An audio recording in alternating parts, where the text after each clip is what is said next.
Peter, evening to you. So, do you think they're going to find happiness, both sides of the aisle, or do you think it's irrelevant? Well, I do think they're going to raise the debt ceiling, and they're going to end the so-called government shutdown. I mean, I've known that all along. This is political theater. This is drama. They create a phony crisis so they can then save us from it and pretend that they've done us a favor. But ultimately, we're going to have a real economic crisis in America, and it's not because they fail to raise the debt ceiling, but because they succeed. Because the real crisis is the debt.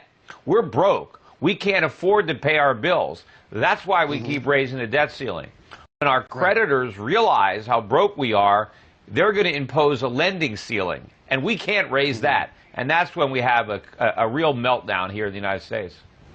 You know, as part of the barking back and forth, President Obama had said, tried to offer a branch to Boehner and said, look, just don't don't shut the government down to do this because of your ideology. We will have these discussions about changes to entitlement, changes to the tax regime, and we'll talk about payouts and, how the government spends its money. I mean, do you see any sincerity from the president at all, or is that just lip service?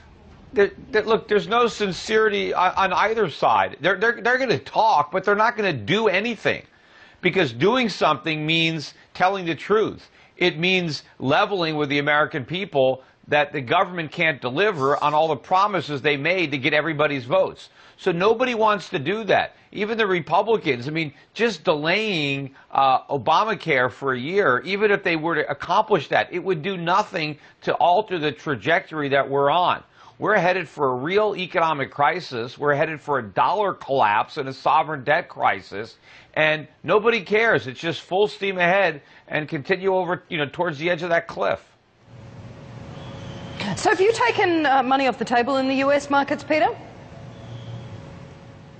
Well, I mean, I don't have much money there to take off the table. I mean, the money I have invested in the U.S. is mainly in the energy sector and other raw materials. I mean, I generally try to invest abroad. I think that there's much better opportunities and a lot less,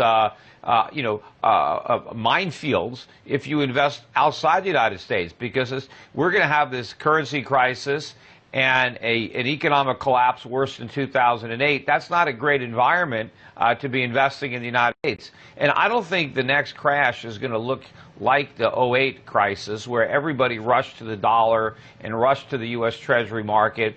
That bought us some time. I think they're going to flee the dollar, flee the Treasury market.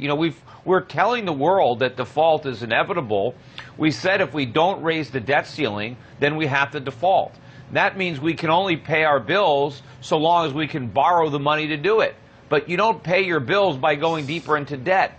And when our creditors realize that all we can do is pay them back with our own money, but they're never actually going to get paid back, then they're not going to keep on lending. And then all we've got is the Fed and the printing press, but then all they can do is print dollars that nobody wants, and then we have this real crisis, and that's not going to be a good environment for U.S. assets. You're much better off investing in foreign stock markets, in foreign currencies, in commodities, in precious metals, than being in the U.S. market. And if you're going to be in the U.S. market at all, you want to avoid financials, you want to avoid home builders, retailers, any companies that are exposed to the U.S. consumer or to the credit markets. Peter, have you considered hopping onto this website, drunkdialcongress.org, and actually making a phone call to some of the people that matters in the government? To Drunk Dial Congress. They don't listen to me. I mean, there are some people in Congress that pay attention to what I say, but their numbers are too small to actually make a difference. Most of them are too concerned about getting reelected.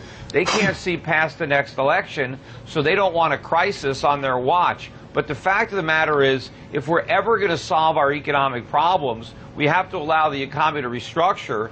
That's going to involve some short-term pain, but none of the politicians are willing to allow the electorate to endure it. They would rather postpone that pain, hopefully beyond the next election, even if what they do to postpone it makes it much worse.